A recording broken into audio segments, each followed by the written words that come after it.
Okay, we began yesterday Ois Chaf, the letter Chaf, which stands for Kibud Chaveroi, Kavod Chavero, which is honoring one's friends. And we mentioned this very apropos for this time of the year because this is the time when the Talmid of Rebbe Akiva perished between the days of Pesach and Shavuos. And that's really what he quotes tonight from the Gemara. This is a Gemara in Yavamis on Samech Beis, which we'll be getting to very shortly in Daf Yomi. And the Gemara says over the line, Yavamis it says, Shnei Masa'elev Zugim Talmidim Ayilol Rebbe Akiva. There were 12,000 pairs of students that Rebbe Akiva had. Mi Givas v'ad Antifras, it was a very large stretch of land that they were in. V'chulan meisu b'pergechad, they all died in one shot. Mimnei shelo nagu kavod zel bazeh, because they did not give each other the proper kavod, the proper honor one to the other. Now, as we pointed out yesterday, this is a very difficult thing to understand. He's going to explain a little bit more over here. But Rebbe Akiva was the epitome of the mitzvah ve'afta l'recha kamocha. Rebbe Akiva said that the klal gadol, the main principle of all the Torah is to love your fellow Jew the way that you love yourself. So he's got a yeshiva. And Rebbe Akiva, as many Rabbanim and many Moshe yeshivas have, they have a certain shmuz that they give over again and again and again, that it should drive it into the hearts of the Talmidim. So we have to imagine that whenever Rebbe Akiva got up to speak, if he held that the klal gadol of the Torah is all about the after recha kamocha, you have to love your fellow Jew the way you love yourself, it must be that numerous times in his shmuzim, in the drashas that he gave, the way that he interacted with the bachim, it must be that numerous times he was giving forward this idea that the after recha kamocha, you must love your fellow the way you love yourself. So how is it possible then that the main disciples, 24,000 students of Rebbe Akiva, who learned from the Rebbe of Klal Yisrael, of Avas Yisrael, how is it possible that all of them died in one parak, in one fell swoop, because they were shalonagu kavod zel lezeh, they did not give each other the proper honor. If I'm not giving the proper honor to another person, it must mean that I'm not really loving them the way that I would love myself. As we said yesterday, what does it mean, kavod chavera? What does it mean to honor one's friend? The way that you would want kavod for yourself, that's the way that you should be mechaber, you should honor somebody else. So how is it possible that the Talmid of Rebbe Akiva missed that nakuda, that point? It has to be that every time the Rebbe Akiva would see them, when he would talk to them, when he would speak in learning with them, when he would praise them, when he would even rebuke them, it was all beged of after the recha kamocha. So how is it possible that they did not have the proper cover from one another? They missed the boat completely. That's what it sounds like the Gemara is saying. So he explains over here, and he brings down from a midrash in Koheles, and he says like this, and it has to be like this because if you'd walk into the base midrash of Rebbe Akiva, it can't be that you would not see the after l'recha kamocha existing. If you would see the students of Rebbe Akiva on the street, you would see Talmidim, you would see Bachim, you would see Yungalite and Kaila, that they were brimming with Avas Yisrael. It couldn't be that they missed it all together. So he says like this. Koheles Rabbi, it says, Mesayim ba ubesaif hemidolei shiva. In the end, Rebbe Akiva, here the Midrash says, he had 7 more Talmidim. The Gemara over there says 5. Amar lehem, he told his new students, Harishonim lo meisu elu b'nei shaisei nehem tzara b'torah zeh lezeh. Why did my first 24,000 students die? He's the biggest yeshiva in the world, and every single one died. Why did they die? The Midrash says the reason is because they were begrudging the success of their charusa, of their friend, in his accomplishments in Torah. Meaning, even though that you would see them behaving very nicely to each other, they would do chasadim for one another, they would stand up for another person's dignity and their kavod. All of that, of course, they got from Rebbe Akiva.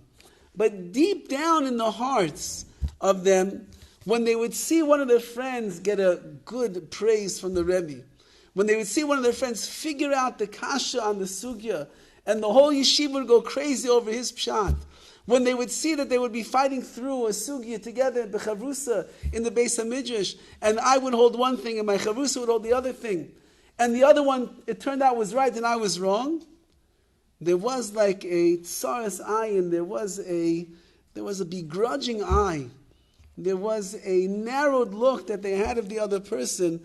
They could not be happy for the other person who was exceeding in his Torah learning and his avodas Hashem. That, says Rebbe Akiva, was the downfall of the 24,000 students. You could love another Yid, you could be mechabed another Yid, you could be filled and brimming with Avas Yisrael. But if you cannot be happy for the accomplishments that another Yid has in his avodas Hashem, so then there's something wrong with you. It's not even just not being mechabed another person. It's a person it's almost like a sina to the Rebbeinu Shalom. What does HaKadosh Baruch Hu want? HaKadosh Baruch Hu wants that every single person should be able to serve HaKadosh Baruch Hu the best way possible. Hashem wants the more Yidden that are doing mitzvahs, the more Yidden that are learning Torah, the more Yidden that are davening b'kavana, the happier HaKadosh Baruch Hu is. So if I see my friend succeeding in his Torah, that means HaKadosh Baruch Hu has nachas. If I'm jealous of my friend, or I look down on my friend, or I cannot share in the simcha that my friend has in his learning, so that means that I am denying HaKadosh Baruch Hu. I'm saying, HaKadosh Baruch Hu, you don't take that nachas and put it someplace else. I'm not on board with you. And therefore, says the Mishnah Koheles over here, this was the downfall of the Talmidim. So he said, Atem lo tiyekein. You should not be like them. There's only 7 of you. That's the Midrash says. The Gemara says there was 5. There's only 5 of you. There's only 7 of you. If you don't survive, I think like Rabbi Schwartz was saying last night, but if you don't survive, so what's going to be with the Torah? If you can't find the good in your friend, you had Rabbi Meir Balanese, you had Rav Shimon Bar Yochai, if you can't be happy with what one of you is succeeding, so then that's it. The whole Torah is going to fall apart. Miyad. Omdu umilu kol eretz Yisrael Torah. Immediately, whatever exactly that means, but these 5 or 7 sages, they got up, they took the Masorah from Rebbe Akiva, and from 5 they filled up the entire Eretz Yisrael with Torah. So if there's ve'afta l'recha kamecha, and there's the proper kavod zelazeh, the proper honor one to the other, and the honor, the way that the Midrash says is that you have to be mechabed another Jew who's succeeding in his learning and not be begrudging of them, then the whole Eretz Yisrael, the whole world can be mulli, can be filled up with the Torah of Rebbe Akiva. The Rebbe Akiva was just the Messiah that goes all the way back to Moshe Rabbeinu. So if we want Torah to be in the Welt, in the world, so then we have to master this trait of kavod chaverim, of giving the proper honor to our friends. And that proper honor is to be mechabed them, to honor them with the way that we'd want ourselves to be honored, and to celebrate in their success, in their Torah, in their avodah, their tefillah, and their tikkun amidas, and everything they do. We have to be happy for them as well. Okay, we'll continue. Yes? Two quick questions. Maybe not so cool.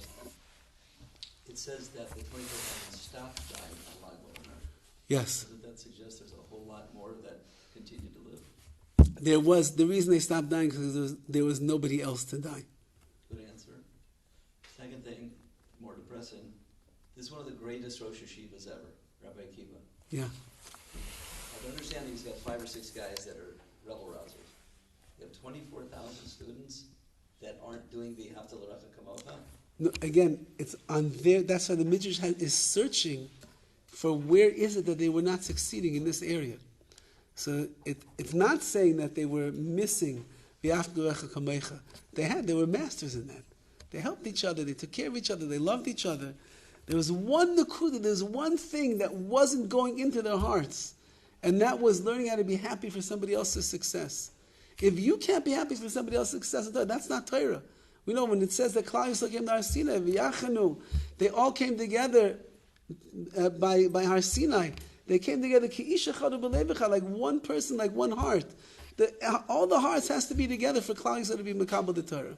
If that one thing is missing, that's it. That's not a Torah that Klal Yisrael can live with. To be continued. Rabbi, isn't that the reason why I'm right, you're wrong, I learned? That's. I mean, you're dramatizing the Midrash over here. That's what he's saying. The Midrash is saying. They were saying, I can't handle when you are doing well and I'm not doing as well as you. No. They say I'm thinking, well, it's not wrong. Okay, this, right, same. This, You learned it wrong from Rebbe Akiva. I learned it right. This is my right. Could be other midrashim that say such things. Could be other midrashim that say such things. I'm right and you're wrong. Okay, that would be another lack of the proper cover that you have to give to somebody else. The punishment was very severe. Yes, it's severe when you're missing the main nakuda of the Torah, so that the Torah can't go down through you to the next generation. It's very severe. Okay, like we said, to be continued. Be'ez Hashem.